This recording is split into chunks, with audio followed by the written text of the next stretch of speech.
day, everyone! Ngayon, aalamin natin ang benefits ng multimedia and ICT sa ating buhay. Sobrang laki na ng role ng technology sa buhay natin ngayon.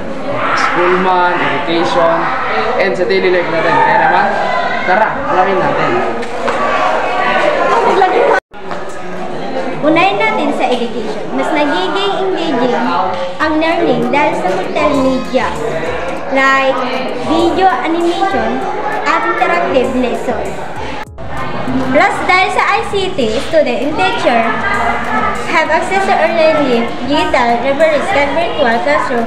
Ulit, sa workplace ICT, make communication and productivity easier, video conferencing, na para makapag-meeting kahit nasa ibang bansa. May cold storage for collaboration at multimedia tools na nagpapaganda ng presentation.